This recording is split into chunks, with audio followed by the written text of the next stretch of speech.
to your neighbors. All of you Hi, George. did something incredible. I'm a little tipped over at the moment. Hi. Thank you. Hi. Hi, Gemma. I've never met you. How are you? Now I'd like you to just give each other some pats on the back, give each other some kudos, some celebrates. You've all made it to the last class. Yay! Yay! We achieved the thing! Emojis! So exciting! Yeah! Now, there is one thing still to do for the class. I'm sorry, but just because it's the final class doesn't mean you don't have the thing to do. Tomorrow, for street epistemology, it's going to be one of those last classes for us to do. We have a few facilitators that need to facilitate still, but tomorrow will officially be your first days for those who certified. And for those still working to certify, this will be your first day actually going into street epistemology, a knowing facilitator. How do people feel about that? Is there some excitement, some anxiousness? It's totally okay if you're terrified. None of those. Yay. Right. Well, I hope that the going word, raise Like, your I don't hand know if the a going damn word is confident. What? Yes, you do. Yeah. Is the going word confident? Yeah. Loud. Just over here, like, yes. I hope that we've made you feel confident. So, for this last class, we're talking about scaling it. We're talking about, hey, we have facilitators now, right? Like, it's no longer just, hey, you and I, right? We now have a bunch of facilitators and bridge makers. Starting today, those of you who certified and those of you who soon will, you're now going to be able to say, hey, I'm one of those facilitators in this course. So now the question is, what do we do from here? How do we learn? So there's one phrase. If we want to move the slide forward a little bit, y'all remember the 3 promises that I asked you to keep for this course. Well, you've done them. I wanted you to plan big but progress small. I wanted you to plan big and progress small by just picking one thing and then coming back later. And I wanted you in all of that to just kind of develop over the course of this class the skills that you needed over the weeks. So get good and then get better. These were the promises that I asked of you. Now I'm going to ask one more promise of you, all right? I would like you to take what has said here and lock it up. What was said here stays here, all right? This is class. But what is learned here, everything you've learned from all of your classmates here, I want you to sing that to the world, all right? That's the promise moving forward. What's said here stays here. What's learned here needs to leave here. Can all of you agree with that? Yay. Yeah. So emojis, hands up, solemnly swear, and let's repeat it together. What's said here stays here. What's learned here stays here. What's learned here leaves here. Leaves here. Perfect. Wonderful. Great. Thank you. I really, really appreciate that. Thank you so much for letting me be your teacher. We can progress forward now. We are going to move into our first set of class. And what we're going to do is we're going to just use this class to reflect and review skills. And the going question that we have as we review these skills is, we know it, and we have the context for the class now. How are we going to apply it in our daily lives? So I have collected for our workshop, moving forward past our slide, I have collected the most important slides for concepts and methods and theories and structures into a single course setup. And what I'd like to do is for us to just together walk through a small little pop quiz. What is the thing? And how did you use it in the class? How will you use it when you go out into the world? So what's the thing? How did we use it in the class? How would you use it in live facilitation? So as a reminder, Us being certified was basically you could miss one class, you could miss one street epistemology, and then you had to facilitate one of them. Most people have also done that. So once we finish with our review of the class, we're also going to take some time to celebrate, right? Celebrate some of our graduates that are in this class right now. And more importantly, we're going to go to a fireside for the last hour of our class. We're going to take everyone there and we're just going to talk about like how we felt going through this class and what it feels like to be a facilitator moving forward. So this class definitely has a large theme of moving forward into the future. So with that, if we want to go ahead and progress forward, it feels weird not having control over the slides, but that's cool. You're doing a great job, Mary. I really appreciate it. Let's proceed to the first one. So I told you right at the start that there are 4 types of facilitation, and that this type of facilitation, deliberative facilitation, this is the one that's kind of out there, right? This course is about better communication. Who here can tell me a little bit about the 4 modes of facilitation? We've covered deliberative in this class, and Heyu and I actually have a surprise for you at the end of this class regarding one of those. But who can summarize for me the 4? And work together. This is the whole class. Like, just work together. I'm not going to poke anyone out.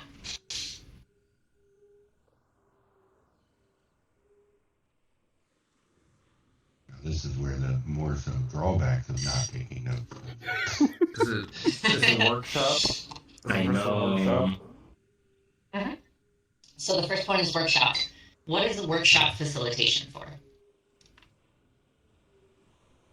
Mary, you had your hand up.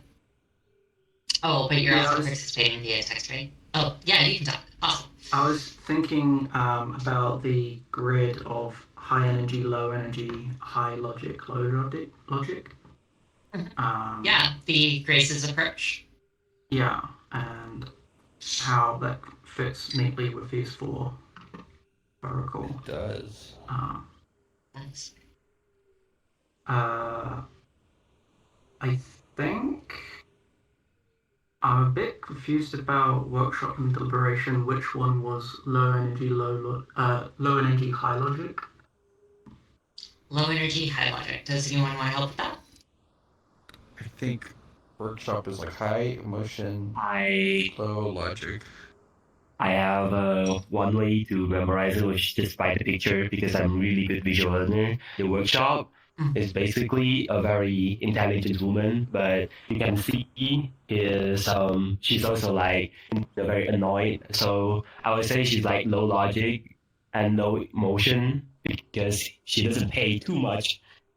She's just giving a like, this is so shit attitude.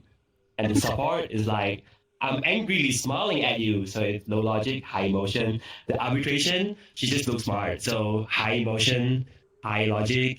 And the deliberation is like, I forgot that one. I believe it's low emotion and high logic. You're exactly bang on. Absolutely. Nice. Yeah. Yeah, you're bang on. Oh, wow. Oh, I just turned off my slideshow. I tried to toggle the interface on the screen, and I turned it off entirely. Turn off the... Is that you saying you want next slide? Yes, please. So, Lao is bang on. So, the workshop facilitation is when you don't have enough information, right? When you have someone who needs to teach people, you need to bring more information in the room. As a moderator, that might sound like people just aren't diving deep enough into a topic. Then there's support, which is high emotion, low logic. And that's when people are really heated and their feelings need to be processed. And as a support facilitator, your job is to make sure that all of the individuals in the group can hold to those feelings and work through them. Then you have the next one, which is your arbitration. This is when feelings can't be held. when relationships break down, when conversations can't happen, it's your job as an arbitration facilitator to make the conversations come to a status quo that people feel comfortable with. And then there's deliberative facilitation, which is low emotion, high logic. And that's what we discussed here, which is, okay, these problems aren't solvable, are they? A workshop's not going to do it. So how do we as a community come around to solve those problems? So the next thing, who can tell me what this is? What is this process?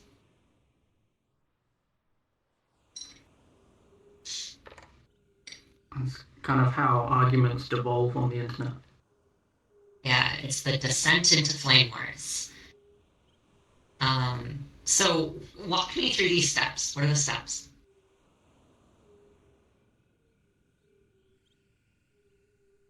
Perhaps we can hear from someone we haven't yet.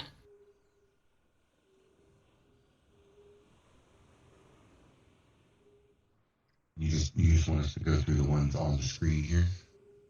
Yeah. So what happens? What does it look like?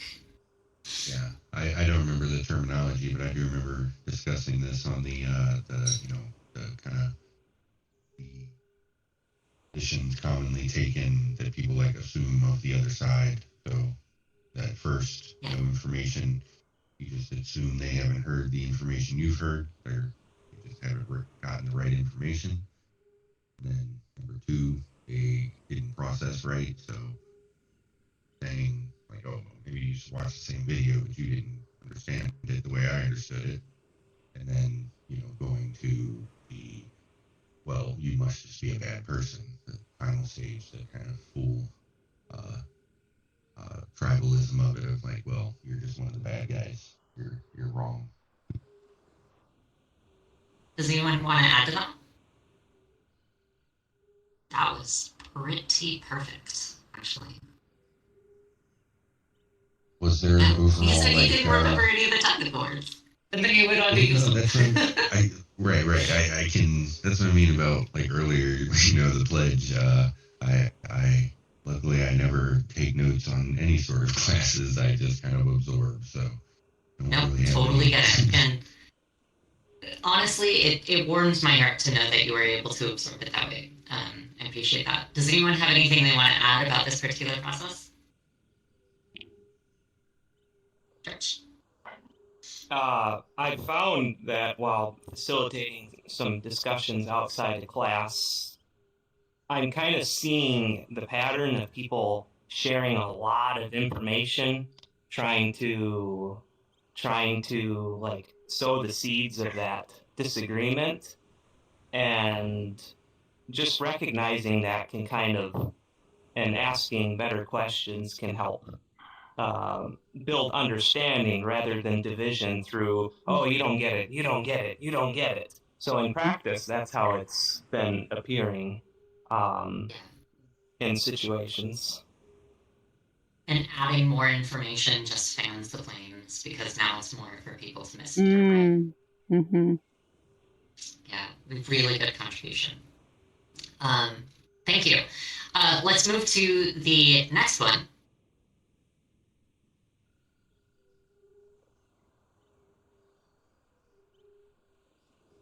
Is it frozen for me? No, it moved for me now. So It has changed for me. I was just chuckling. Okay, at so the, like, chain of events that has to happen there when you call first line. makes sense. So this is Lau's big one thing. You were pretty excited about this one. So what is this talking about? It's the grumpy gear. Does anyone want to explain what the grumpy gear is? Basically, it's something that's in our brain that reacts quickly without, it's like a gear that basically says more emotion than just logic. These gears tend to reflect your, first instinct, first feelings in something, right? Instead of, actually logical thinking. And it's really fast. It's also really hard to recognize by people on the internet, especially. Yes, especially. How does the grumpy gear apply or affect the descent into Flame Wars?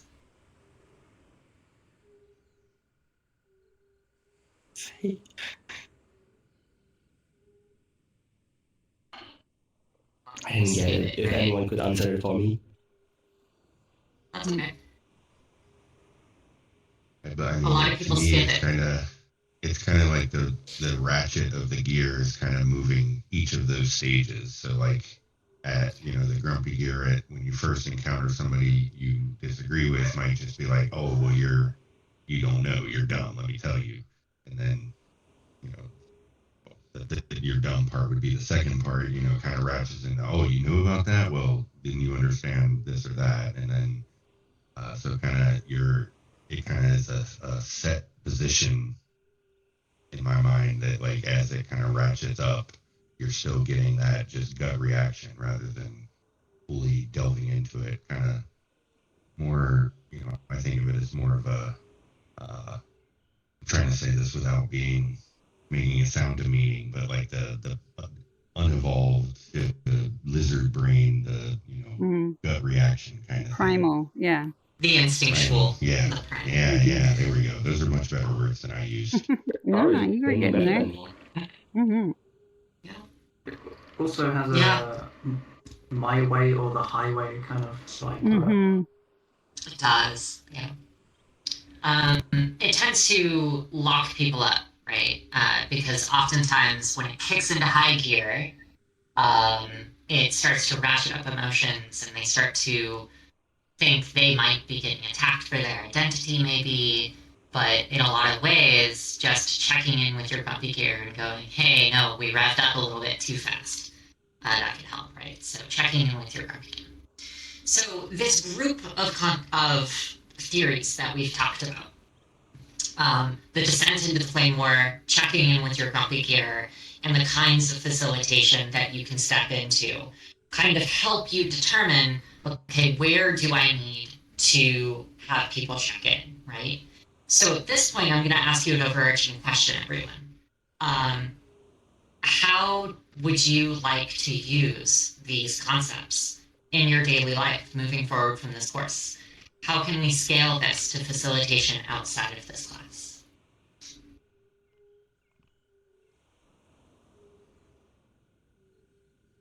George had a great example. I believe realizing is the first part.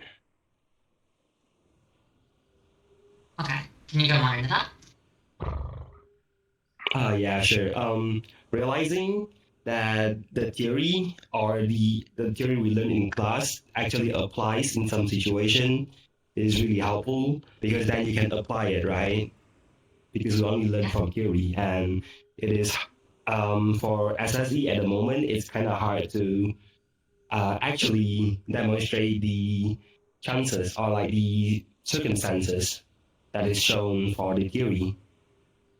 One of the example would be, what is that again? The engineer one, the engineer, what more? Altruist, and the economist one. That one is kind of hard to demonstrate, right? Because it's on a bigger map.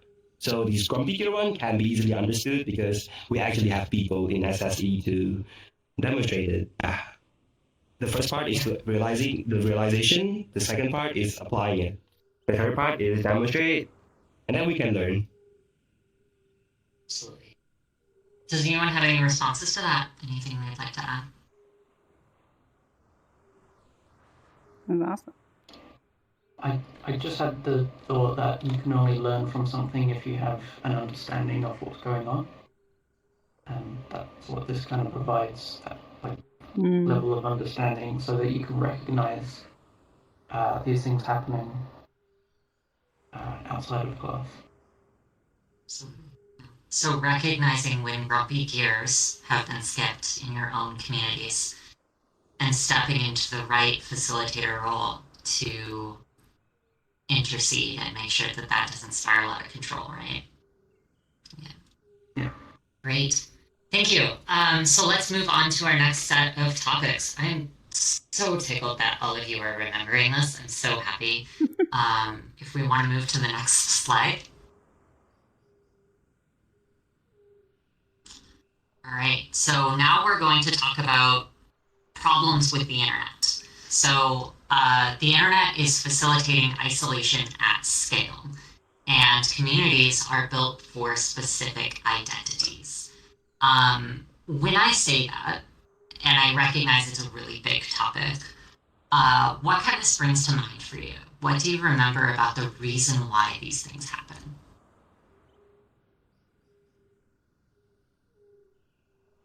And we can move to the next slide as well.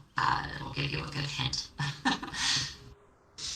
I say hints like you need one. Like all of you aren't living on the flame box that is the internet.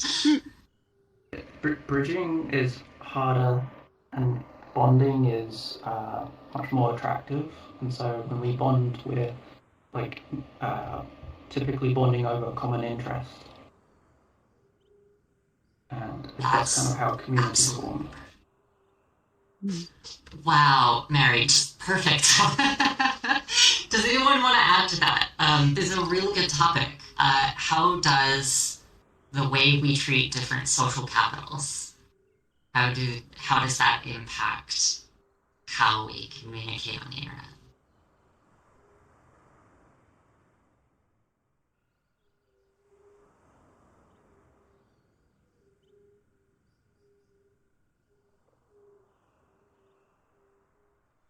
It calls to mind the pictures or the slides that had all the networks and the different colors, and it seemed like there was a lot of clusters around shared identities and smaller clusters going between different identities. That was kind of my understanding of those slides, but there are some people in there that do exist in the bridging or linking sections of those networks as well.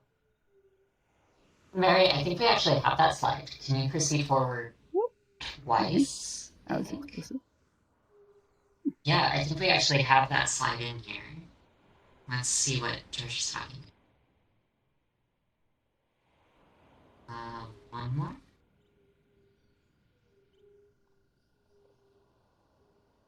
I think it's one more. Okay. That's okay. No worries. I guess it's not. So we have social capital. Okay. Yeah, we were talking about the social networking graph, but it looks like right. it's not Yeah, there. it's So, not there. Yeah. Yeah, so we have social capital, right? And social capital divided into three types. There's bonding capital, how we grow three types. This is a really good topic. How does there's bonding capital, how we grow three types. The formation of new relationships with people who are not like us, right? And using these three connections, we know that bonding capital is very easy for us to do. We love to come together, to connect, to find similarities. And oftentimes we do that around identities. And then at a certain point in time, it becomes more difficult to create new bonds. As a result, we privilege bonding capital over bridging capital. And what that causes is a bunch of different groups. Like George was talking about, there's a specific group for identity A and identity B, and they don't really communicate with one another, right? They're isolated. And our job as facilitators is to make sure that they can talk to each other well enough, right? So that's kind of how that one works. So we have bonding, linking, and bridging capital. Does anyone want to talk about how you might use this going into your daily lives and as a facilitator in your own communities? How would you like to take what's learned here and use it elsewhere?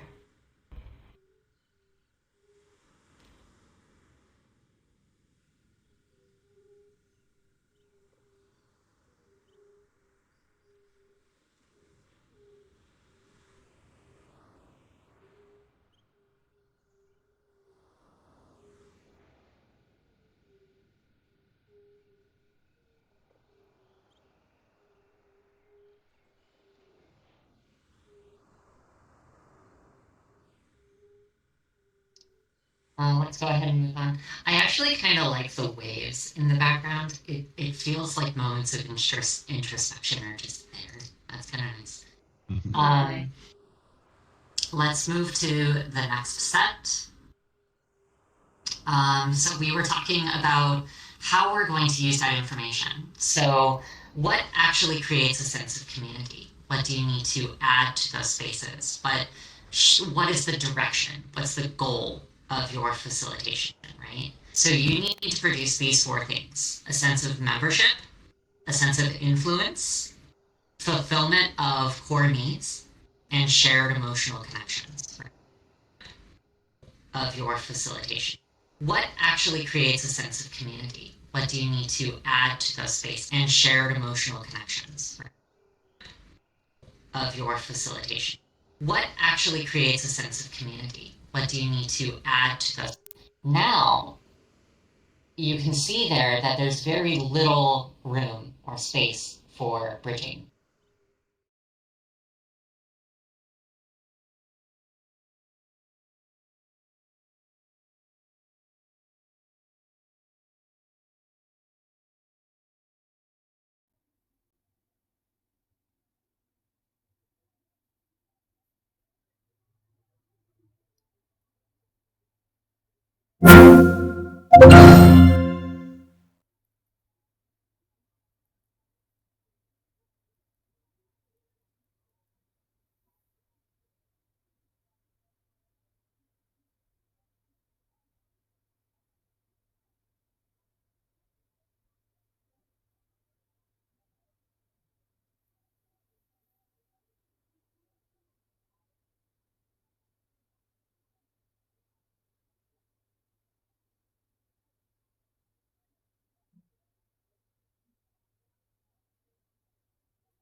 Complexity.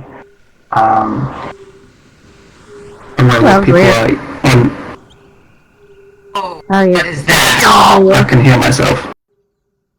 Hey, yo, please mute. Sorry. Thank you. Okay, that's better. I don't know what that was, but that sounded like we had just logged onto a DSL modem. That's what I'm told. It's crashed and switched the audio. Apologies. No, you're good. Or, Mary, you were saying. Bootstrap FPS server. Mm-hmm. It's me. Yeah, a third space where people are kind of on equal footing. Yeah. Others? So equal footing for a public space. Other thoughts on what you need to create one?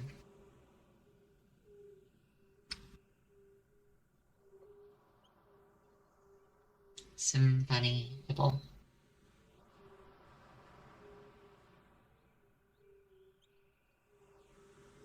Me, it's one of those things that in a way became like an insult and of its own, but I still, use the term as it was intended, and would be like safe space, safe. Yeah. People need to feel comfortable engaging in the space and feeling comfortable saying what they need to say. Okay. Let's go ahead and move on to the next.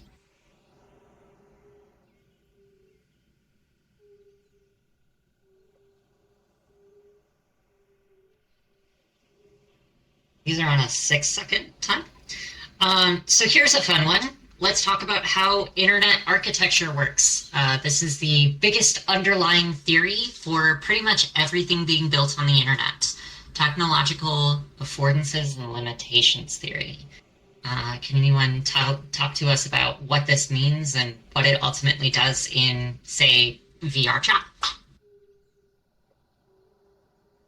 George, it looks like you were waving your hand. Oh, not so much about VR chat, but Facebook is great for organizing events, not for civil discourse. That's what I figured out. Just kind of the format of it itself. And I have been sharing that with people. It's like these people don't necessarily hate each other. They just can't have healthy interactions because of the nature of the platform. Mm-hmm. Yeah, so the platform makes it very difficult for people to sit with their grumpy gears with each other for a while longer, right? And it also funnels people into like groups and identities by design as well. Yeah, because identities make it easier for algorithms to tell what's interesting. So the filter bubble may not technically exist. We tend to group ourselves by identities outside of the internet too.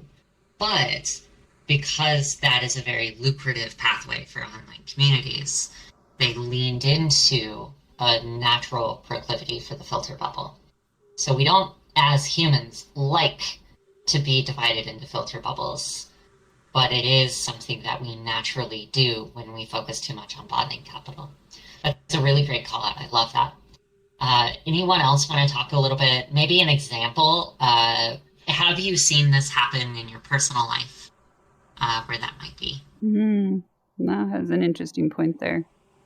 We can't see each other's face. Yeah. Which simulates grumpy gears. Yeah. York, that's a really, really big call out. Yeah. So does anyone have any good examples of when technological limitations might have affected your ability to handle things in your community? I know, Bunny, you had an example that you shared in class a few weeks ago. I think that might have been shared privately. Was it? Oh, okay. It was partly I do private. Have, partly something public. that comes to mind. Mm-hmm. Go ahead. What's that, Carl? Just something as simple as the community, like on Discord, you'll have a server news or notifications channel, and specifically like with our server, we tried to be transparent, and so like banned messages will be a thing that's a part of that when we do ban people, and it kind of became the culture. Well, originally, people would post whatever sort of emojis on whatever sort of announcement that were kind of excited or apprehensive if it was some maybe concerning update, but there became a habit of putting on banned messages, you would get like El Bozo, or people just spelling out bozo in some way. And then when there were times when community members who were maybe more involved, or the situation was a little more delicate, it became a concern now that like, are people gonna put El Bozo on there? And then it kind of went through another loop as well, as originally you couldn't remove individual reactions, like as a moderator permission, you could only wipe all of them. And at one point they gave the ability to wipe those individually, so then now that's kind of been able to be addressed specifically in those instances. But it is that cycle, I think, of like affordances, and those affordances being taken advantage of, and then new abilities on top of that being added to compensate, is all part of this. Absolutely. So there's this hidden affordance where they made it possible for you to individually tackle things, and that allowed for greater cultural control over how you moderate your space with less egregious methods than just straight up mute and boot and ban, right?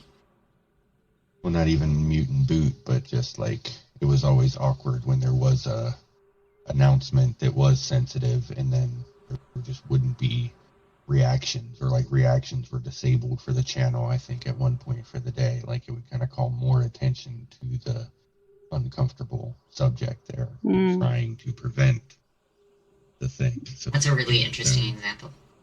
Yeah. No. That's a really good example. Mm-hmm. Huh?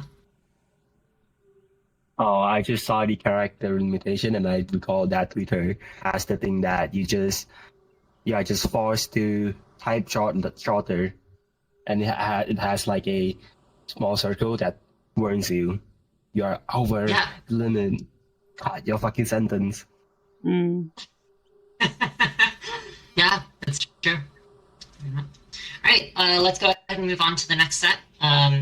We should probably speed this up a little bit because the cake is not a lie, I promise.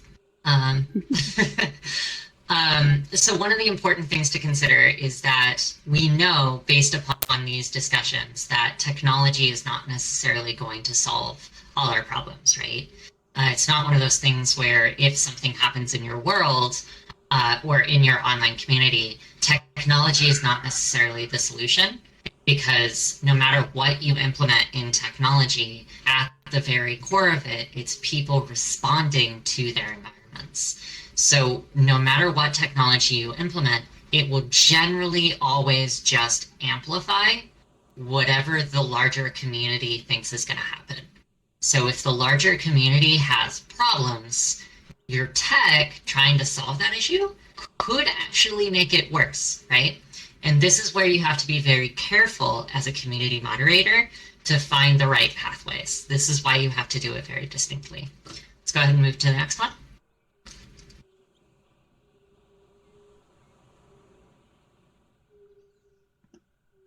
And what that means is, we were talking about this a little bit earlier. Lau, you mentioned it. The history of the internet has been a tug of war following this exact principle, right? So in Web 1, we had the introduction of financiers, engineers, and culturalists. Can someone tell me who are these groups and how have they evolved over the internet, over the internet's history?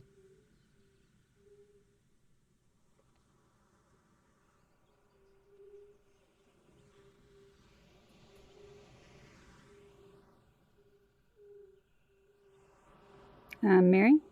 Okay. I think it started with engineers and culturists because you had to kind of be an engineer to figure out what you're doing on the internet and also to create the web pages. And then when it became more accessible, the financiers came in, and there was a question of sustainability, so they kind of took over. And they're not the devils in this issue, right? The financiers are very important on the internet, right? Because of sustainability. But once they get too far along, right? Once they start to become larger and they start telling the engineers, here's how we need to build the internet, we end up with that discussion that George and I had with Facebook, right? Facebook is not particularly good at specific things because Facebook needs to make money, needs to be sustainable. Making money isn't a bad thing, but it can overwhelm the discussion. It can remove the grumpy gear, right?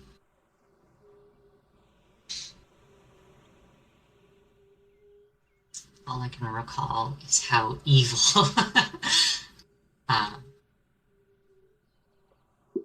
all you can recall is how evil they are. So now it's a grumpy gear situation, right? Like, are the financiers evil, or are they trying to keep the lights on? Give me my bluebird back. That's great. I love that. I actually really like this Venn diagram because I think it kind of seems. I might make the culturalist circle bigger, but the idea of there being, this overlap area where, we're trying to bring the circles together and expand that. But like I'd say my job would be like in the engineer side, but like outside of the bubble again, because I'm like so far down the chain where I'm just like building servers. But I am I like to joke that like I'm going to work to build the internet, but it's just the hardware it runs on kind of stuff. So not really in an overlapping part of the circle. But the more Bricks of ones and zeros. yeah, but the more it kind of overlaps and maybe it is accurate that the culturalist circle is mostly overlapped. Like it doesn't have much same as the engineers, whereas the financiers section has a lot more people that just kind of like aren't. I see if you're in the circle that's all three overlapping, that's kind of like where the people that feel like they live on the internet kind of. I've always felt like a little bit more of a citizen of the internet than my hometown. My mouse actually died. Mary, do you want to move on to the next one while I grab a new mouse?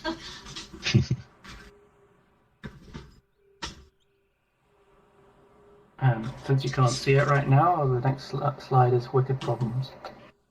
Yep. Yeah.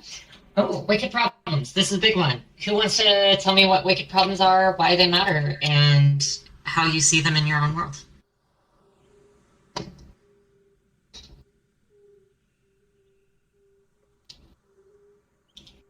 Bunny, are you raising your hand? Or is that tracking? Tracking. Ah. I'm typing. I believe I can easily call it. Is basically if there's not a problem, you put an expert on it, you can solve it. But if there's a problem, you put a lot of experts in a room long enough, they still cannot find a solution. That become a wicked problem. Yeah. Indeed. And why can't an expert solve a wicked problem? What is the core of what makes it wicked?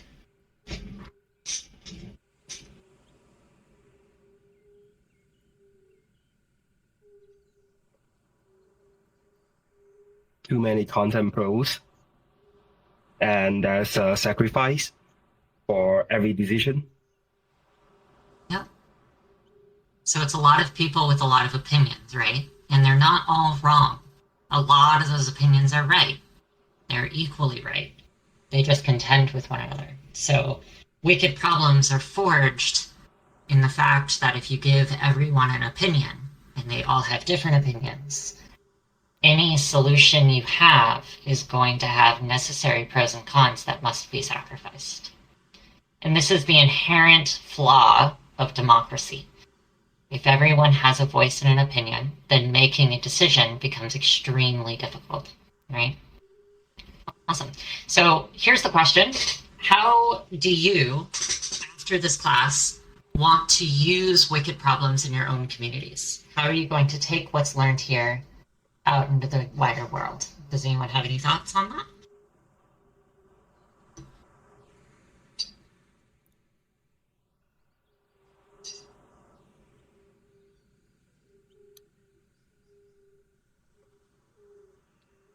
Somebody should start a group in here called Wicked Problems. See what happens. I actually did consider for a while, for Socially Constructed, creating a Wicked Witches Guild, which I was pretty happy about. Just a bunch of female facilitators talking about wicked problems. Mm-hmm. Yeah. All right. Let's go to the next section.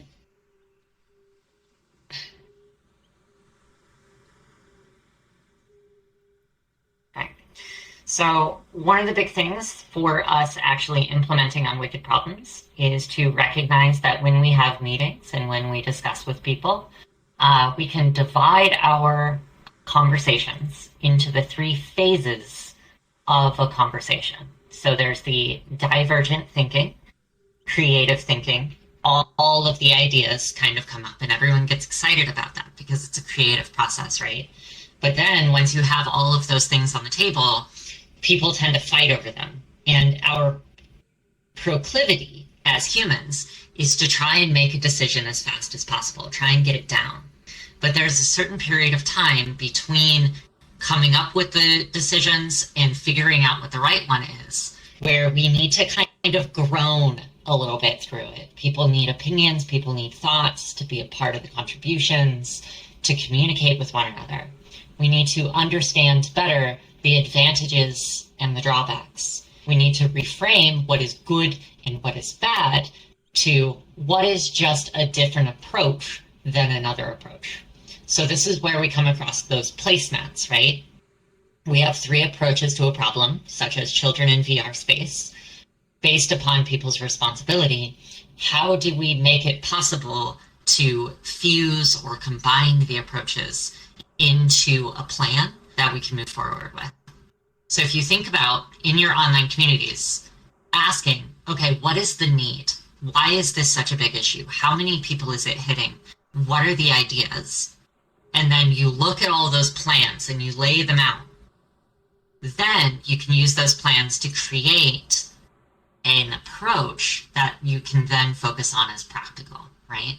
So this is called the Kaner model. This is how you can develop and really make deliberative facilitation really quite easy. Create a placemat that basically works through the need, the plan, and the practicality of the issue. And then you can have that discussion together. Does anyone have any responses or any thoughts on this before we move on?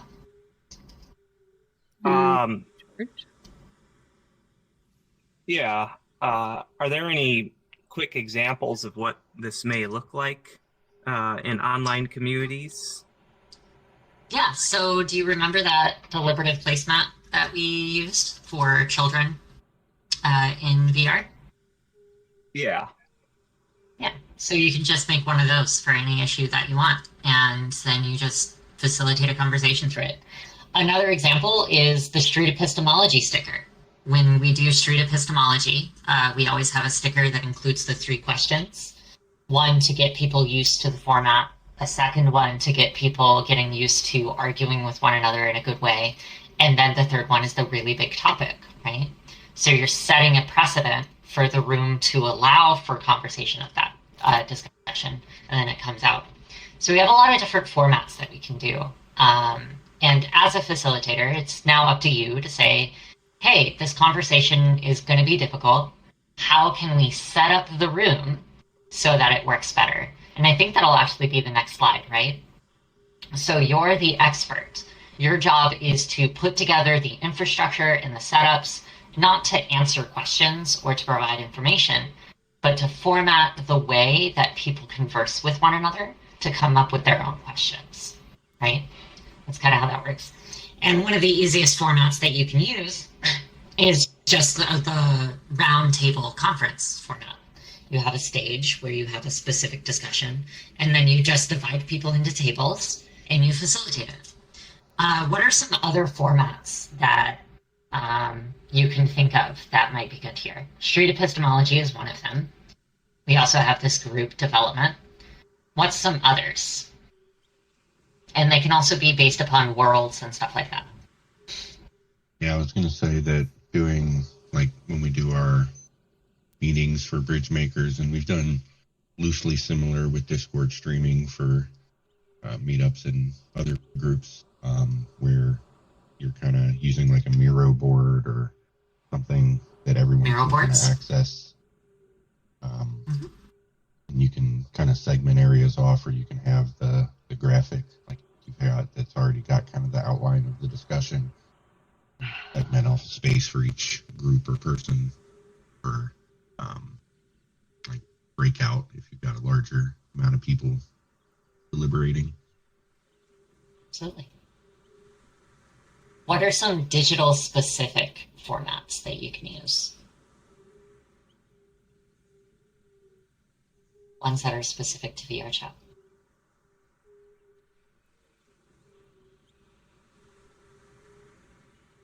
So one of them was the World Cafe model, right? We went to a cafe that had a bunch of seats. Carl had used that for Ancients of VR chat, right? No, that was created by members of Ancients for their Ancients event. Perfect. Oh, I just got a message from Astro. All right, cool. Awesome. Do we want to continue to the next slide? And I think we're done with the hour, right? That should be it. We have a last piece. Oh, but right. Yeah, George, here's placemat. I showed that a little earlier as well. Yeah. Go ahead and keep what's going, next? Mary. Yeah, I think now we just have a few very. Oh, right. Oh, whoops. I'm so sorry. Dance of Graces. Hey, would you like to take this one? Sure, but actually, I'm also just feeling kind of my spidey senses are up, and I just want to check in with everyone. Looks like we've lost Sim. Is Sim gone? Yeah, and I'm just curious. It's been. Is tiny. Oh, really tiny. You've been shrinking, both of you. Yeah, so it's interesting because my spidey senses and my gut are telling me like something's up here, and I'm curious how everyone's doing.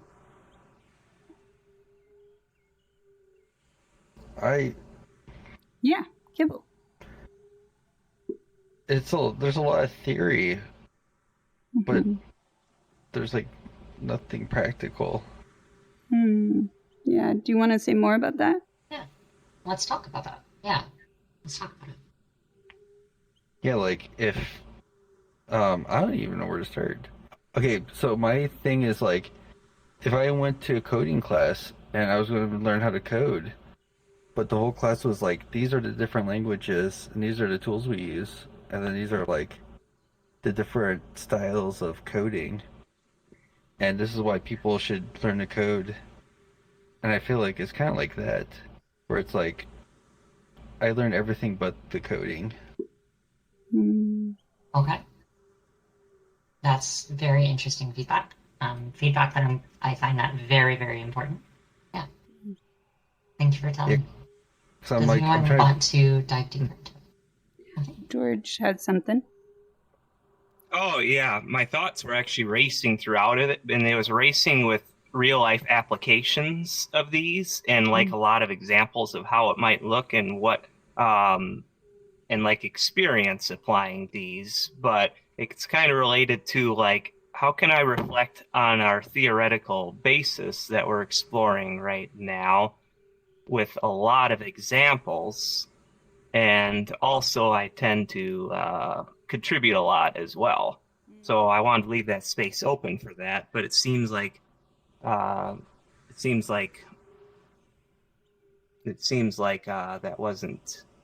space wasn't felt, I guess. That was a gentle curiosity there. Is the way you're learning isn't necessarily the way Kibble's learning. Yeah. Okay. Kibble, did you want to respond to that? Oh no, I'm good. I don't even know how to respond to that. What I appreciate about you, Kibble, is you are very applied. Like you learn as you teach things, and that is kind of your body needs to be involved in it for you to take it in. Yeah, it's a real strength of yours. I'm curious. I believe. Oh, who does? Me and Mary both So did Mary at had a one point. hand up. Okay, sure. Mary? Oh, me first. I think my one comment on what Kibble said is, like, for many of these things, like the grumpy gear, I can easily think about instances where I've seen that happen, and even like from the beginning of the course, when I learned it here, since then I've been able to recognize it. For something like deliberation, I don't get to see many examples of that out in the world, so that's a bit harder to find examples for in my own memory. Yeah. Some areas you have more experience with, so it kind of lands and you're like, oh, that's the theory behind that, why that works. But other areas, it's like, I don't know what that means. It's hard to stay tracking it. Yeah. Gotcha. Thank you. Yeah. And my comment was similar along those lines. And like I kind of see it as like the difference between, like engineer teaching like robotics versus doing like physics or something where you can't exactly in the classroom do most of the practical stuff that's involved to learn physics, or even like sociology. A lot of the, things you'll discuss about, the way people interact in like a sociology class is going to be like quote unquote like forbidden experiments, things that you could never test because you would have to do some crazy things to people. So like kind of what Mary was saying, a lot of this I see is, in a way, I think if I tried to make it more practical and had like a placemat or something, like in most settings, I think that would itself kind of engage the grumpy gear on people. But being able to kind of use these practices and recognize when people are behaving certain ways, I think is where the value comes. Being able to uh, take the like I was saying earlier about the just absorbing and kind of changing how you are able to work with groups, maybe kind of engage these practices in like a subtle way where people don't realize that they're being, you know, you're influencing the conversation, but ultimately you are able to do that now. Yeah, so maybe some of the stuff that you're absorbing here, you're going to learn going forward. You're going to know what to go back and reference when you encounter it. You'll see more examples of it. And what I'm hearing,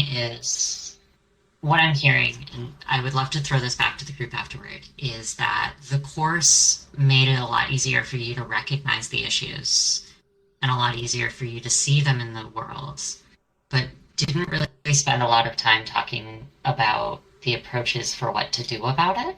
Does that sound like an appropriate summation there? Anyone want to respond to that? Mao's got his hand Wow, up. it looks like your hand's up. I believe the core system is more about teaching us realizing and how to respond or what to do in some situation. But so far as we can see, we did realize some of them, but some of the others we don't really see with like them in front of our eyes, so we cannot recognize it. But what I am seeing is that you are trying to, let us out some examples that we met that we haven't now yet, right?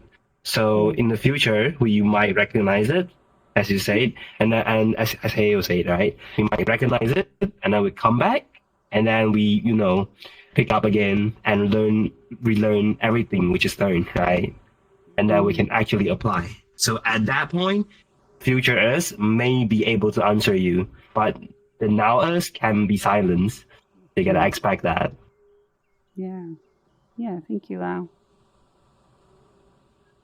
Yeah. And we have maybe about 2 more minutes. I'd love to take further responses over the course of the next 2 minutes. What are we thinking here, having had this discussion? I'm curious to hear from Sim or Bunny, or Bunny. I haven't spoken yet.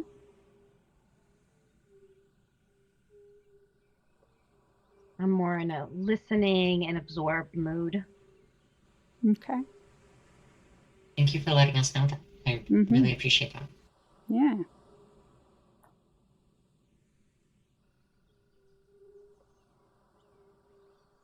Okay. Sim is also listening and absorbing. Yeah. If only my government worked. If you would just end it there, that would have been just brilliant. If only my government. Oh yeah, Mary, you're from British, right? Yeah. Oh my god. If you've ever seen like the British MPs arguing on like in the I can't remember the name of the place, but man, they act like children. Yeah. The really funny thing is when you look at a actual representative hall, for instance, a Senate or a House, they're not really very well structured for deliberation, are they? They're all behind desks. They're all like stuck in a seat corner. Like the format of the room itself makes it difficult for people to discuss.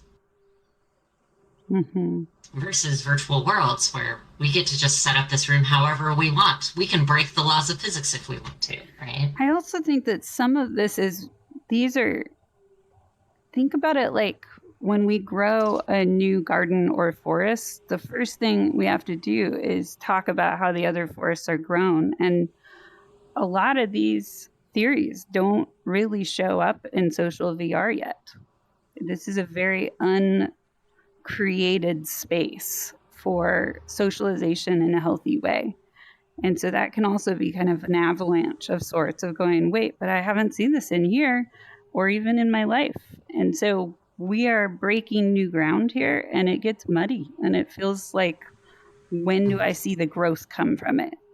And you are the seedlings, but it can feel a bit like pregnant or kind of full, but not necessarily That is easy to totally apply. not my experience. Yeah? Say more. I feel that there's plenty of places around here that are little swimming holes of community. So you heard me say that there's no community in here. That's what it kind of came across. Yeah. Okay. Thank you for What were sharing you trying that. to say? I was talking about the actual ways we deliberate and do these processes, and that we're not going to see a lot of examples of these structured, facilitated experiences in social VR. And if this is where you spend a lot of time, you can, it can feel a little bit like hard to build that bridge because you haven't seen it. Why do you think that you're not seeing it? What exactly are you looking for that's not being seen? Maybe that's a better question. Okay. I don't see too much difference between what I experience out in physical reality versus what I experience in virtual reality, other than the fact that if I run into a super asshole that's like yelling obscenities and racist shit, I can immediately block them. Don't need to hear it. Yeah. So you feel like they're pretty identical. I wouldn't say identical, but very, very similar. Very similar. That's awesome, Bunny. So yeah, let me kick it to the rest of the group because, again, we don't have very long, but I think this is important. So I'd like us to spend 1 more minute on this. Does the rest of the group have any responses or thoughts on the presence or lack thereof of deliberative spaces in VR chat? Does anyone have any thoughts on it? I think I kind of agree with Bunny in the sense that on a very specific word choice, the idea of it being, I think you said swimming pools, because like I know my community is like pretty, like while it's easy to find on Google, like we still meet people all the time who've never heard of it. They have no idea it exists. And there isn't like while we do probably have pretty good deliberative habits, it's all very behind closed doors, insular, with a very select group of people. It's not something that is like that overall culture, I'd say, of VR chat. That's right. That's true. Thank you, Mary. Yeah. And chatting is how deliberation begins. Yeah.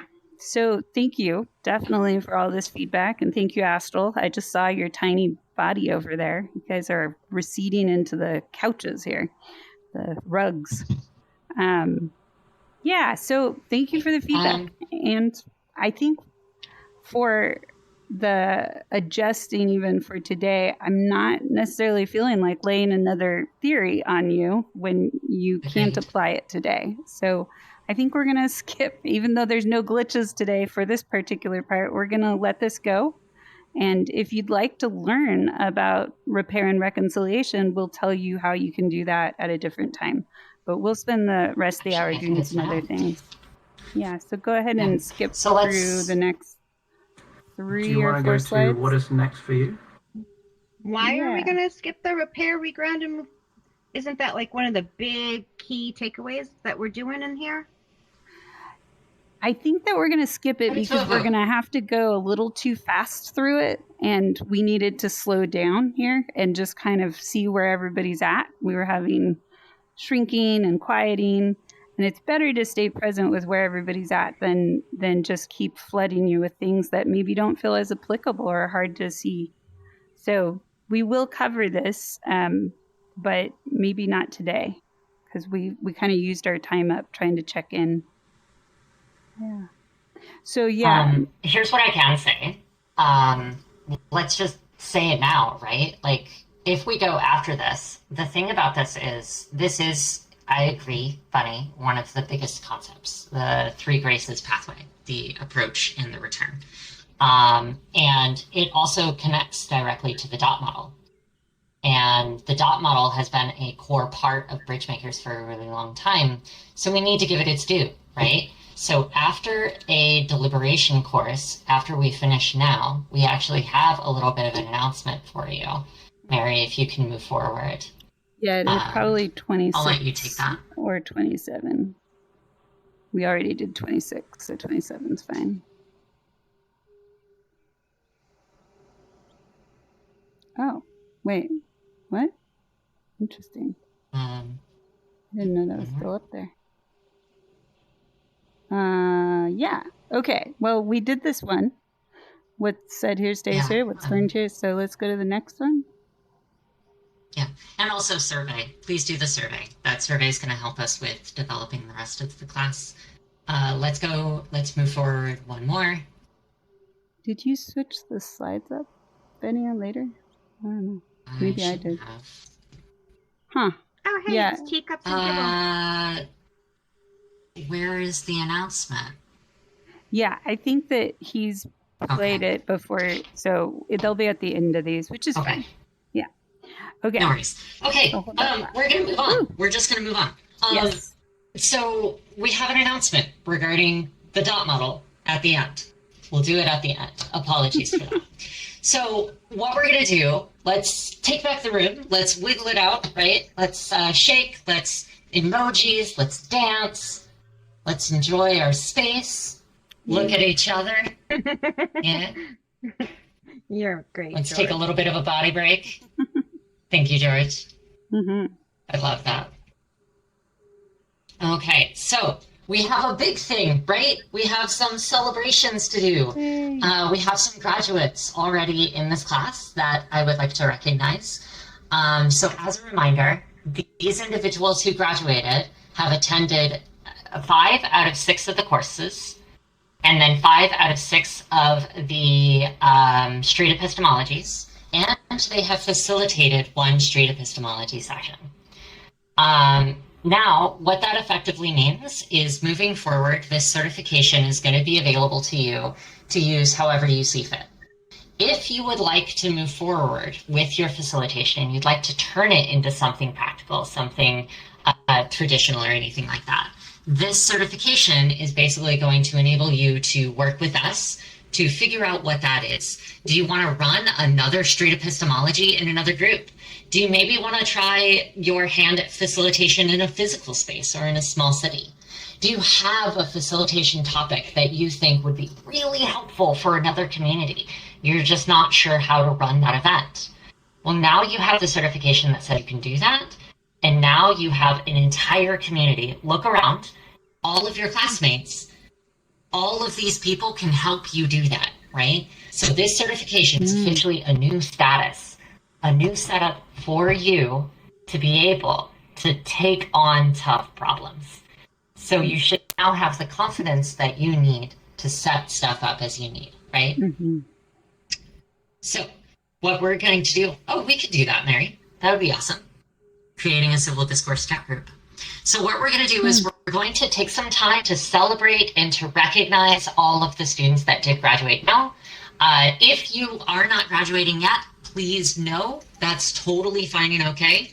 This is more of an unofficial celebration for us, right? Because by the time of Leadership Summit, where we'll actually be doing a public celebration to announce and celebrate and enjoy all of you at that summit, we will still be giving out awards between now and then.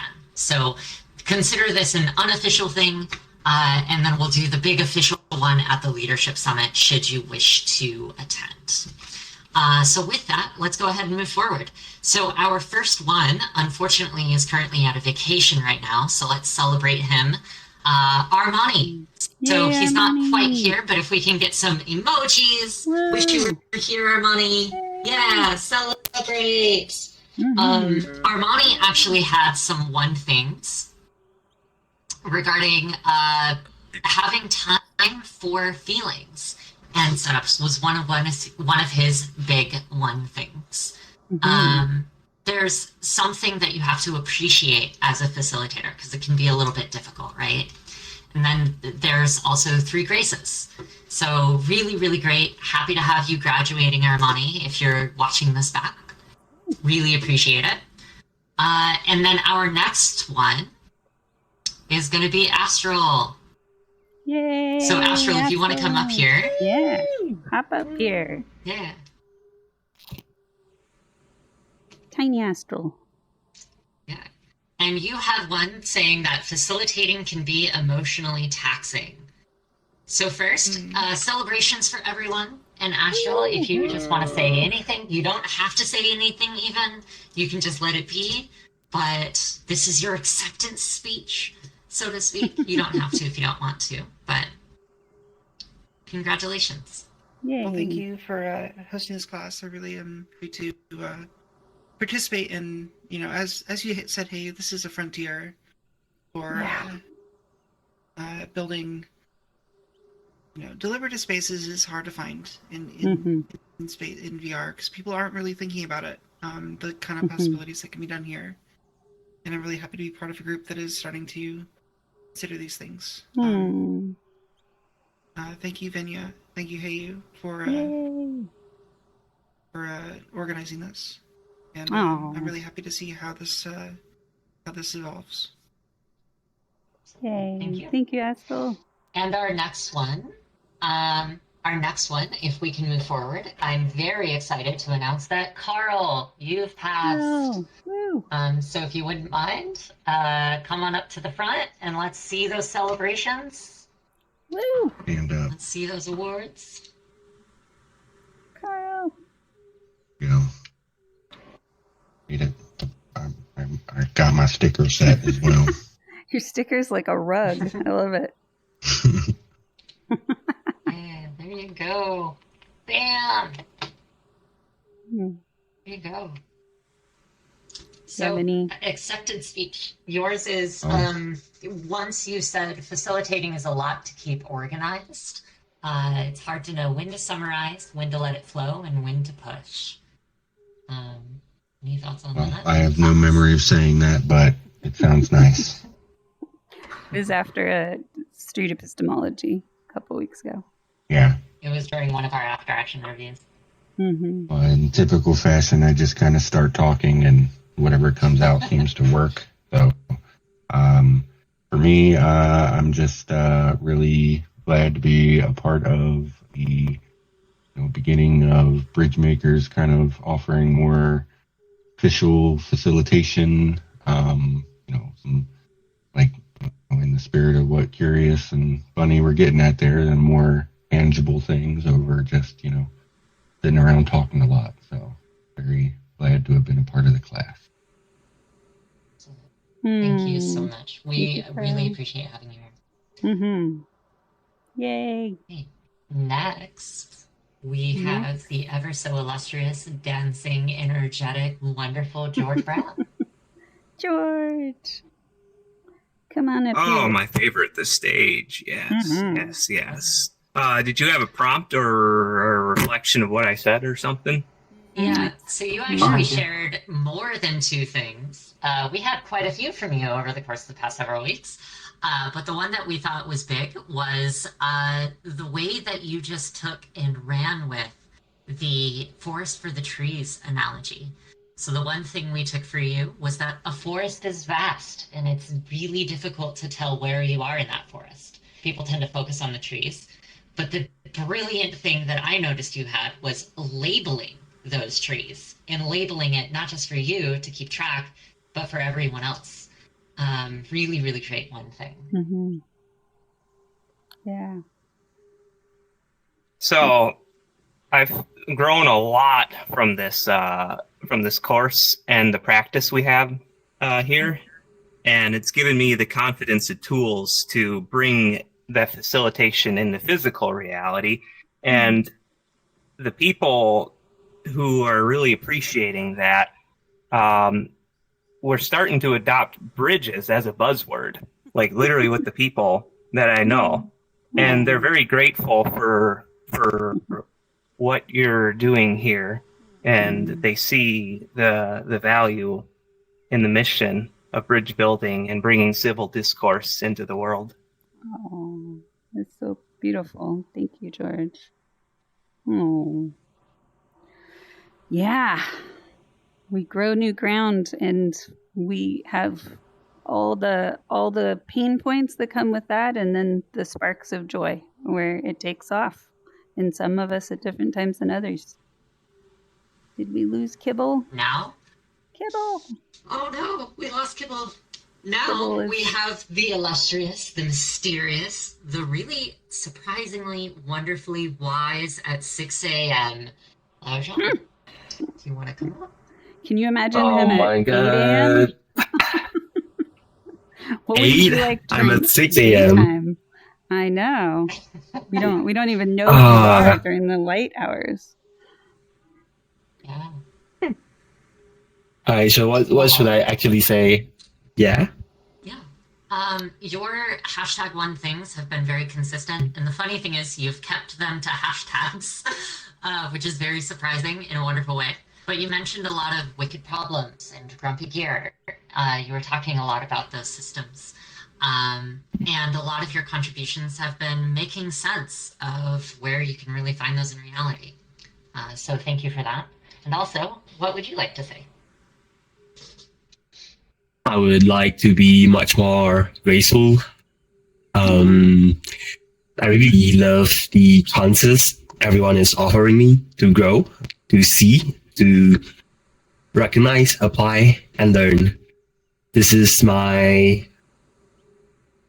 one of the rare chances I could actually grow as in a community leader, and it is very much meaningful because this would lead me to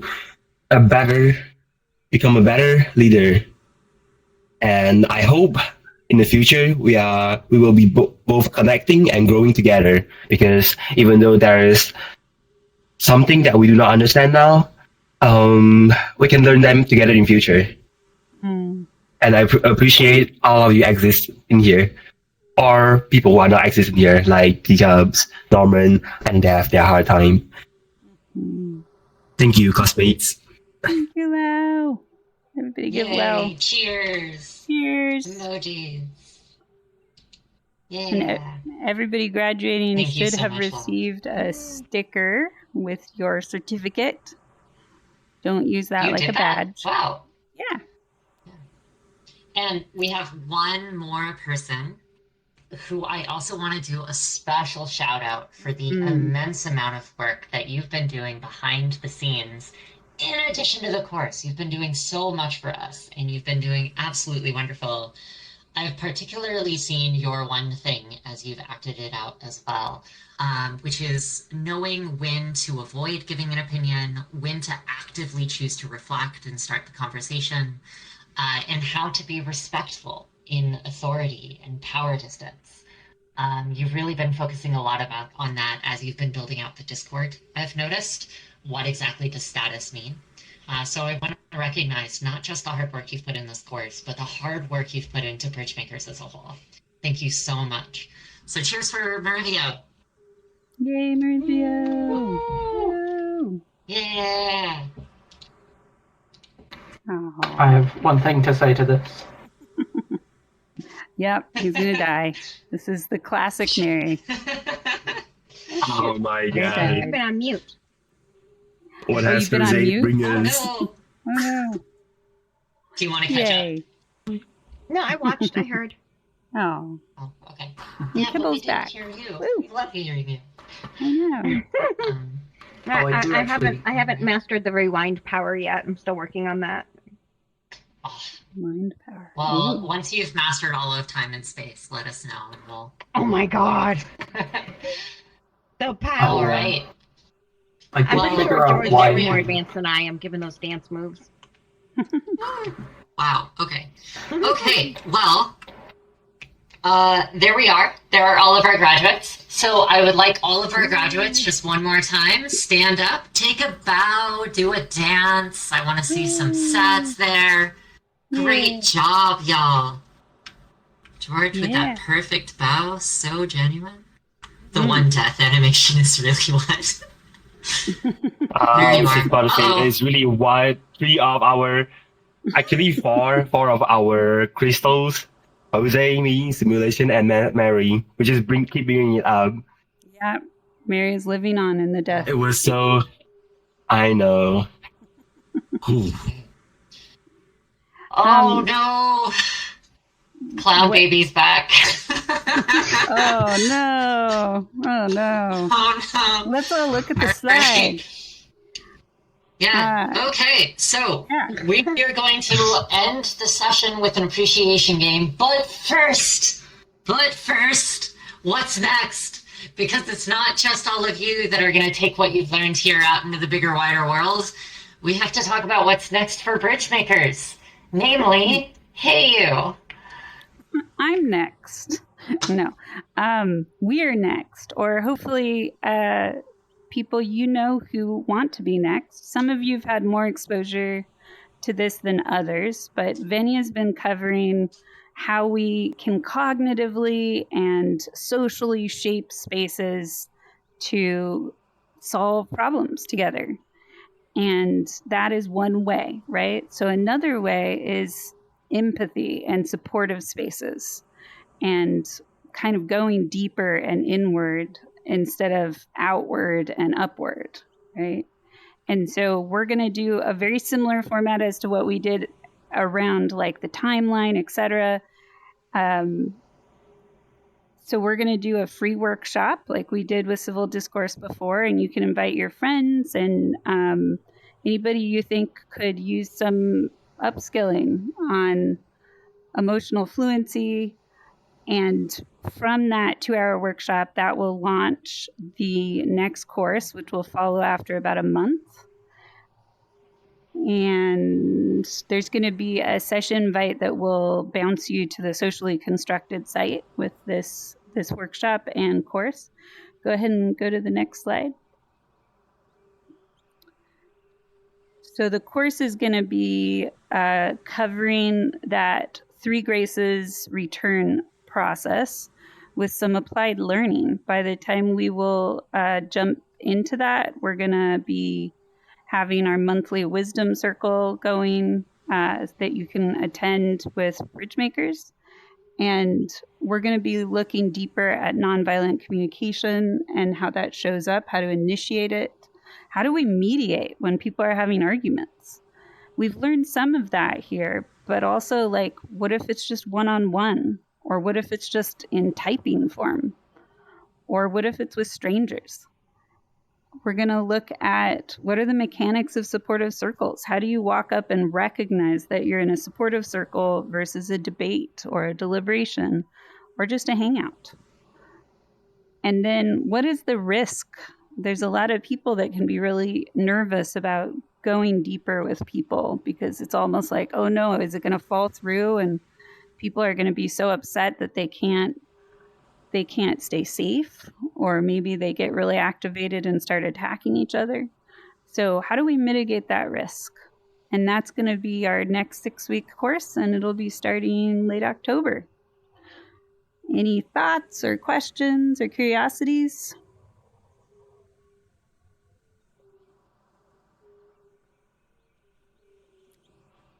Emojis? Anything?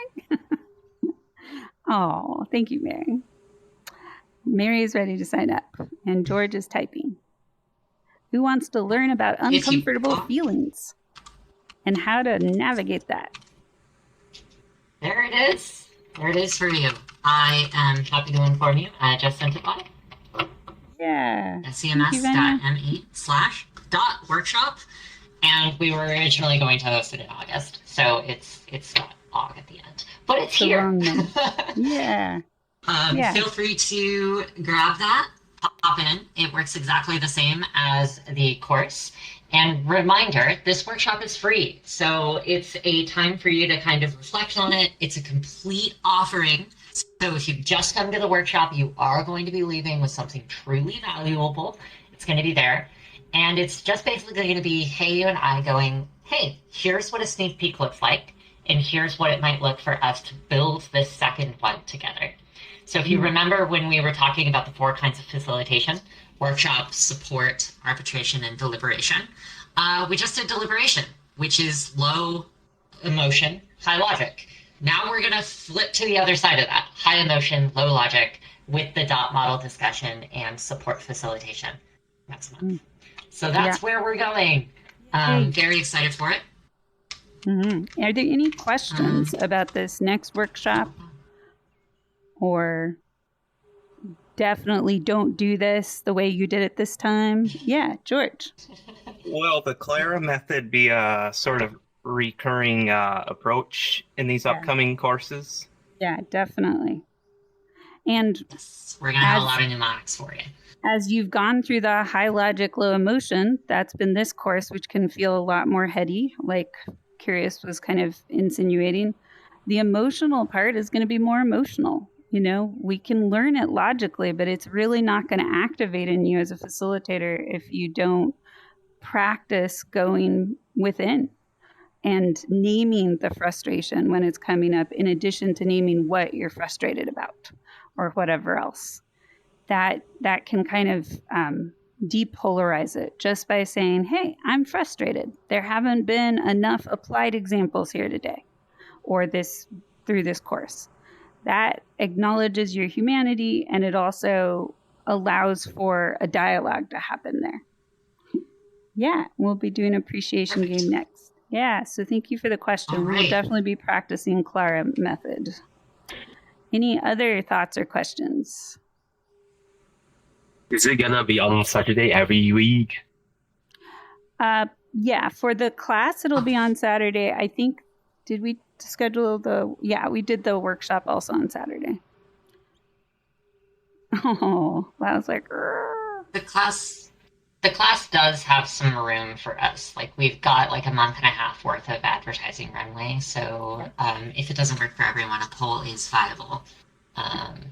But we kind of figured keeping the same format would make more sense for the classes. That was us anyway.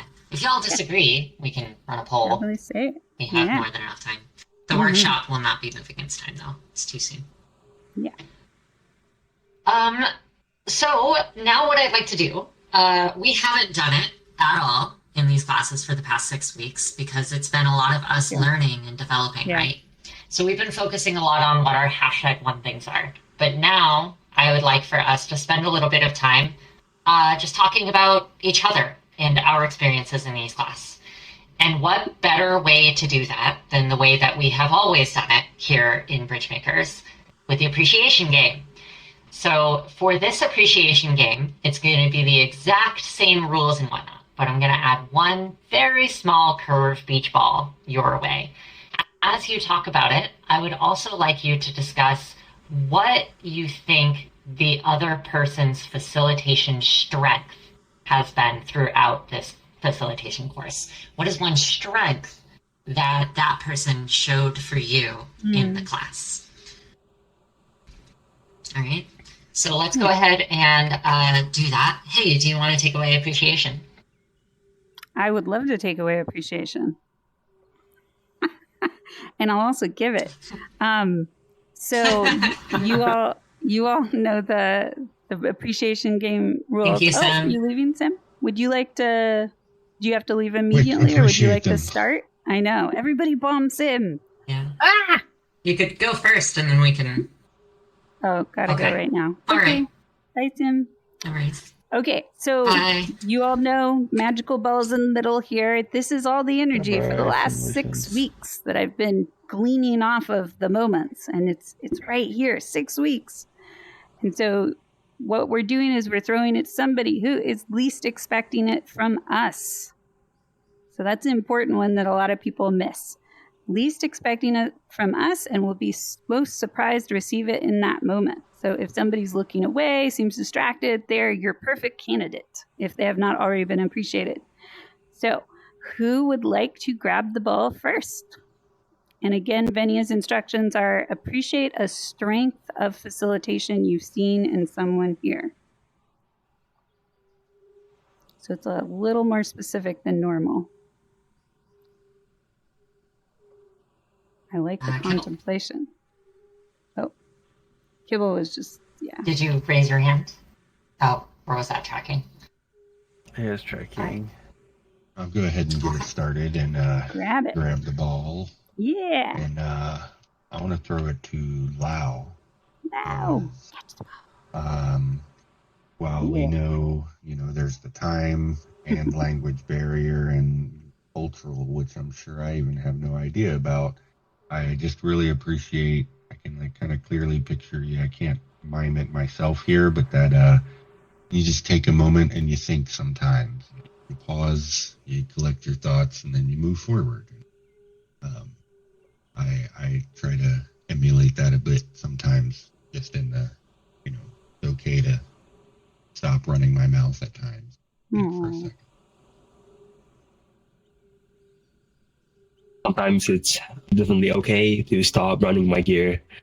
Completely stop. Yeah, thank you. I do need to learn that more though.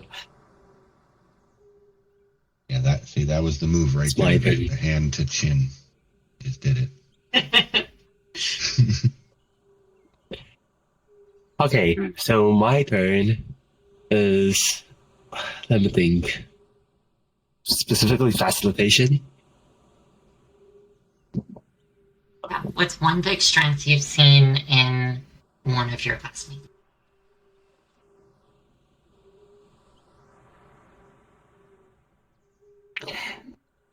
I would actually throw it to, if I can find an emoji. Okay, I'll actually throw it to Mary because I love the way it is not that interrupting, which is what I need to learn because I admit that I can interrupt a lot more than I actually think. And I love the way he facilitates is that it's more of a calming energy, more neutral than how do I say that? Than what my way is, because that is more of a, I could say, anchor, which I feel like what a facilitator need to be, which is like a neutral position, an anchor, or maybe I'll say a checkpoint, like hey, maybe we don't talk about we're getting a bit over. Something like that. It's kind of hard to explain, but I really like his energy. Yay. Thank you. I kind of feel like I need to learn the opposite. I need to know how to interrupt, set the pace. Yeah. Nice. Okay. I kind of been flipping between who I want to send my appreciation to. I'm actually going to send it to Bunny. Bunny, catch the ball. Here it comes. Oh. You got it. It's tiny. Bunny is very good at throwing shade, but in a kind of funny way. And I think she's very good at like setting a mood or kind of taking the reins, I feel like. So yeah, a bit more of the opposite to my strength, I feel like. Very assertive. Yeah, very. assertive. That's the word I was It's looking been a for. strong strength. I've actually been relying on that a lot as well throughout the class, so thank you, Bunny.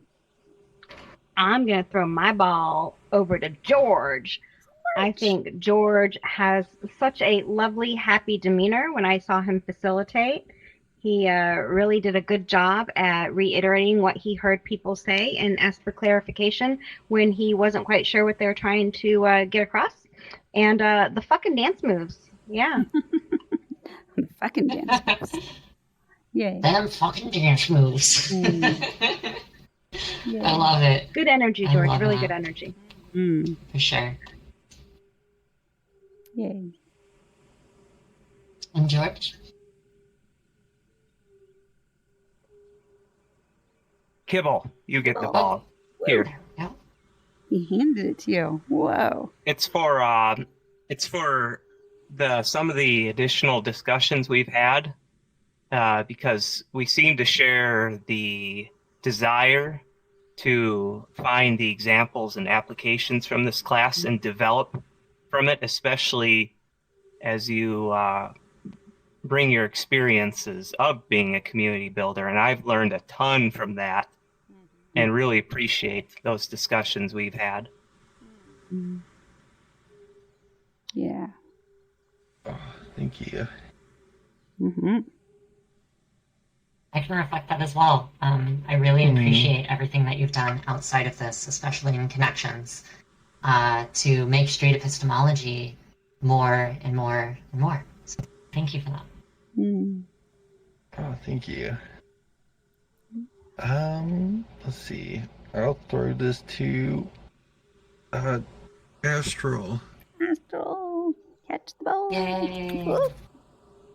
Don't jump in here. Forget that. So your strength as a facilitator is like a facilitator is like a third party. So you're someone who doesn't give in very many inputs. So you allow both other parties get to talk, get out. So neutrality. You're very neutral. So you're really small. You're taking up a little space, but you're there witnessing to make sure it's all going well.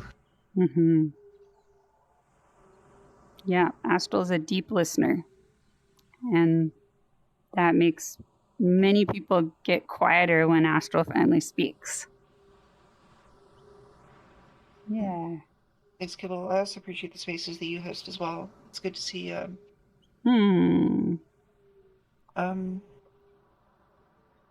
I will toss this back to Venya. Venya, thank you for modeling, hosting the space, being able to create. You definitely do your best to model deliberative discourse in these spaces here, and it's been nice to observe you and took a while. And just think about how you host. Thank you. I really appreciate that. I also want to call out that Lau also said that he really loves the moments that you get to interact. So thank you. Yeah, the moment of her existing in the SSE instance randomly, and also the moments when in the civil discourse she just stood beside me, and also how we discuss about the questions in the fourth class. Yeah. And Astra, thank you so much for the kind words and for allowing the space and supporting me as I worked through this space. And I think that goes for everyone else as well. I'm just so very appreciative of all of you. Which leads me to my ball, which is obviously going to you, hey you. So big. For also, I bringing just me here. discovered. Yay! I just discovered you can make the fire go here. Did everybody know this? Wait, what? Fire. Yeah. Pull your triggers. Pull your or however you do it on desktop. Right. Yes, Carl too. I get to appreciate Carl. Campfire. Yes, there's a campfire in the middle. I had no idea. I know. Wow. Look at that. Oh. Okay, so you keep going and then I'll... Carl, you need it, right? Yes, perfect. Hey you, I feel like I have to give you my ball because I would not have met anyone here and I would not have done any portion of this class if it weren't for you inviting me to do this. And what's most important is checking in with me on such a regular basis to make sure that I wasn't overwhelming myself and that the time that I was spending during my past few months were appropriately spent to make sure that my mental and emotional health were taken care of. So you've done so much work behind the scenes, so much that everyone else doesn't even know. You've been putting so much effort into making sure that I'm okay, even while you've been going through things. So thank you so much for keeping me accountable, making sure that I continue to return to Breachmakers, and making sure that I kept Breachmakers starting at the beginning of the year all the way to now. I really, really appreciate that, and it's meant so much for giving me my sense of confidence back. Thank you. No. Yay. I guess I should teach a class on supportive and empathic facilitation or something. Sounds like I've been rocking at that. Thank you, Betty. I'm touched. It's, woo, I would have not gotten through this class without all of you. I literally almost quit a couple times. This has been an incredible effort. And I'm going to throw this over to Carl, because Carl, you, I threw Carl out of the ring. Carl, you make facilitating look really easy, almost like you're not doing it, but you are. And when things start to go off, you catch them sometimes quicker than I do. And then we stumble into each other because I've started talking and you were already going there. So thank you, Astral. Yeah, I appreciate that. And I think that you are learning how to recognize your own competence and how to feel strong in that. And so I think this was a really courageous effort for you to stick through this class and stay with it and practice new language for things you do know and have experience in doing. So I appreciate your continued growth. I can see it. Thank you. I think this is the third appreciation game in a row where I've started and ended the circle cleanly. Wow, look at that. That's magic. Yeah. So I also just want to recognize each of you. Kibble said something in the beginning when we only had a few people here of like, oh, these are the survivors of the class. It's like Squid Games or something, but people have disappeared. Some level of attrition is normal for any kind of class. And you hung in there from all the different strife and troubles and maybe squirmy parts of you that didn't want to sit in a headset or whatever on your Saturdays. You kept coming back and working this, and we've had friction, we've had tension, we've had misunderstandings, and you still stuck it out. And especially with the street epistemologies, I think that the after street epistemology check-ins with Venia, I've gone back through some of those videos. They're about 10 minutes each time, but those have been a whole other level of richness for me also. So thank you, everybody, for being pioneers with us, including Bunny. I appreciate your telling us that this already exists in many places. And for us, it is pioneering. And so we're grateful to each of you. And hopefully the 2.0 of this class is going to be more of a mix of that theory and application. And when things are born, they can feel a little heavy on one side or the other. So I appreciate all the feedback and candidness that we've already gotten and definitely want more of it. That's my general ball of appreciation for everybody, breaking my own rules. Yeah. Well, there we are. There we there are. It is. Oh, Bunny, Bunny's got something. let's have your comment. And not a comment. I just want to ask if I can ask something of the class. Oh yeah, 100%. Yes, absolutely. So I'm going to be running a special little thing in Kibble's Curious Connections, and we're going to be doing a field trip. This will happen on a Saturday and a Sunday. So if you guys have an event you're doing that's really fun, really cool, and it happens on a Saturday, let's say around 7 p.m. Pacific, or a Sunday around 10 a.m. Pacific, let me know, and I might drag whoever signs up for the event we're doing over to your community. Ancients Game Night is Saturday at 10 EST. That's 7 PST, right? That's pretty much our biggest Carl, we should weekly talk. thing. We should talk. There you go. Ooh. How does this field trip thing work? It's a secret of what I'm putting together, so I can't tell you because I've not even told the Curious Connections people. But there is a field trip component, so just looking for. I have 2 slots that I can fill with either my own thing I want to do, Kibble's own thing he wants to do, or ideally would like to reach out to other communities to let people stick their toe in other things. Lovely. Sounds like you got a play date with ancients. Yay. Okay. Well, are there any other questions or last thoughts to finish our circle, our fire, our moment of civil discourse? No. Okay. Well, that's it. Thank you. Note to Thank you. teach yourself. Refresh Canva when I'm like starting the stream in World, because that was the reason why those slides weren't there. Oh, It didn't Count on, update hey, I with your had to change changes. stuff at the last second. Gotcha. Yeah. Gotcha.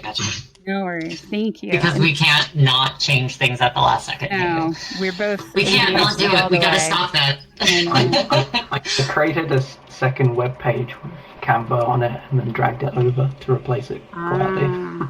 That's so cool. Thank you. Makes sense. Cool. Oh my goodness. All right. What a thing. All right, Yes. We're done. We're done. Pick the wife up from work. So, Yep. Hope to Yeah. see you Understand, tomorrow for everybody. the Bye-bye. last street epistemology that you can get credit for if you're still trying to get your certificate. Otherwise, please sign up for the next workshop if you feel like it. Yeah, Bunny? Yeah, I dropped a little comment in there that Kibble and I would like to facilitate tomorrow at the Street Epistemology Doohickey. Yep. Yes, We got you on the absolutely. list. Awesome. And did you arrange the cage match so that we can wrestle over who gets what question? Ooh. Well, we're going to have to look for that world with the little boxing match area off to the side. Oh, perfect. I've already beat Kibble. I know I'm going to win. Awesome. It'll be a mud The a only mud vessel. ones I will say the only ones left to do their facilitation are the two of you and Sim. So if Sim were to come as well, then we would just have the three of you set. If you wanted to speak with her about what topic she would like, you can I'm kind of honestly just have good that getting organized. any of the topics. She So was you, joking, I'm totally teasing with the I'm going to beat somebody else You so that do- I can get what I want. You can give me have anything. gotcha. A sneak peek. Thanks to Lau, the sticker was put up on the Street Epistemology site not 1 hour before. So yay. Thank you, Lau. And My What are the God. questions? the statements Oh, are already up there. Yeah. MC is also I a role thought that you can do, but there's only 3 people left to do it, so repeats are open for all MCs. If either of you want to MC in addition to your topic, that might be good. What's up? No, I also have a question. So Kibble and I missed Street Epistemology, and I'm wondering if rather we come in to attend Street Epistemology at Bridgemakers, if Kibble and I could just host a Curious Connections one out of Curious Connections where we're just running the whole shebang. Like, it's way more effort for us to do that than to come to the Bridgemakers one and just sit and do nothing to participate, right? Yes, Yeah? unequivocally. Does that work? Does that work? Yeah. So I offered 4 makeup options. I would just the put- caveat to that. I would put a sorry. qualifier. I'm so sorry. That's okay. What's up? Oh. No, I'm just saying I'm so sorry for forcing it earlier. Oh, no worries. No, you're fine. The qualifier I would put is, we have the streams basically for our street epistemology. So if you were recording it or streaming it, that would be helpful because we might not be able to. Yeah, we don't attend. record or stream ours. Yeah, so that's just a qualifier of like part of it is the practice on a stage that we can actually look at and review. So we're already we're doing the facilitating. We're coming tomorrow to do that. The 2 things that we would need to do is just come and stand there and run across lines. Yeah. Okay. So effectively it would be just warm bodies or pixels in your space. But if we're running and hosting our own thing, we're actually actively doing something. So we're like I'm one up in that. But if you don't want to, if that's not acceptable, that's fine. I offered 4 opportunities for homework, and that is one of them. So one of the things that I explicitly stated was, if you want to make up a street epistemology, just show me that you've deliberated. So we'll need some form of evidence or feedback, like a book I report will or get description at or something least like that. 10% of the people that attend to put a comment in Curious Connections little doohickey thingy on the Discord, and I will tag you, or I will picture it and send it to you. How's that work? Yeah, as long as it comes with a reflection of what you learned when you did it as well. So include yourself in that comment, provide a reflection. Yeah, I need a reflection from you. Yeah, I could do that. Kibble, can you do that? Yeah. I think so. Yeah, Maybe any I'll other force option the little here? dancer one here to come with us and do some of the questions too. I'm kidding, Absolutely. George. I'm kidding. And I'm kidding. let me know when it happens, and I'll see if I can't make it. I'll see if I can make it. Because what I mean, if time I'm for you? there, obviously. Now I'm relatively open. Now that the PhD situation is kind of on hold. And you're So in I'm more or less Australia, available. correct? Correct. Yeah. Yeah, so Okay. later So in as the long day. as it's not 2 in the morning for usually me. better. Yeah. Of course. Lau? You were Or saying us. something? No, I was going to check up on you, but we can do it later. Facilitated thank you. entire That was events, cute of you. just like Good, though. Spectrum Street mythology before we even started this course. So Yeah, Kibble So, was it's doing just- political it's just curious even figuring out before you the guys had that evidence. going on. Yeah, agreed. Yeah, it's really just dotting the I's and crossing the T's for the two of you, because I know that you two are experienced in this area. It's just making sure that it's there, you know? So yeah, attend street epistemology tomorrow, and facilitate it. That'll take care of that. And then you both have one left to make up. And that can just be your event. So long as I have knowledge and understanding that you've gone through it, you've reflected, you've done that, then I can tick it off and we'll get you your certificate. Okay, yeah. If it works, it's great. If it's Okay. not, I'm not like biting at the bit for the certificate. Oh, it It's works not perfect. the end all be Yeah. all for me. So I'm not sweating it. Yeah, no worries. Kibble, did you have something you wanted to say? Because you were evoked, so I wanted to give you time. Okay. I was evoked. You were evoked. Yeah. All right, cool. Any other questions? Any other thoughts? Wow, Astral, hey you. Lau just died, so he's done. Astral is stoic. I was just thinking about. Thank you. I have some thoughts about your next project, Heyu. Okay. Some resources, perhaps, to share about classifying and identifying dark emotions and how to handle them. Awesome. Perhaps. Yeah, please send them my way. You know, there's something that I should mention, because I feel like if I don't, neither of us are actually going to hold ourselves accountable to it, but we do need a week or two break from teaching and from setup and stuff like that. Like, things are just going to be lax for the next week or two, right? You need to chill Can we out. all agree to that? Can we all agree to hold Heyu to that? Oh, God. We should all agree together we're holding Heyu to that. I appreciate the idea, but this is one tiny wedge of the entire bridge. So unless you all want to actually volunteer and step up and take those details, I think you can just say thank you for continuing to hold it. Because if I put things down, people will not be able to keep going with what they're doing. So thank you for the thought. Someday we'll have enough people holding the bridge. I can take a longer break, like a month. Kibble, you remind me of my chihuahua when they wanted to go outside. Sounds like you probably need to keep going. You feeling restless? I am. Yeah. I mean, we've been done for a while, so like, yeah. We can take you out to the black hole if you need some exercise. Yeah. Oh. Take you out to Speaking the of black hole. Cookie needs to go out. My chihuahua. Oh. You have a chihuahua named Cookie? Yeah. His name is Curious. That's amazing. Yes. It's a love relationship. Yay. Curious Kibble has a chihuahua named Cookie. Yeah. That's Curious Cookie. I know. We need to see Curious Kibble's workshop on facilitation. You can have Oh my a god, photo. that dude has so many freaking ideas. You should see all the stuff. I've seen a lot of it, but I want Can to we see just all do of it. that? Can we just have Kibble do the next one? Yep, Can we pretty just have much. Kibble do the work? Can you just do the next workshop? Like, it doesn't need to be a class. You don't need to sign our formal class, but yeah. We should just have you do that. Like, I can learn from you now, and I have learned from you. I've learned so much from you, but I think that'd be great. I think we should do that.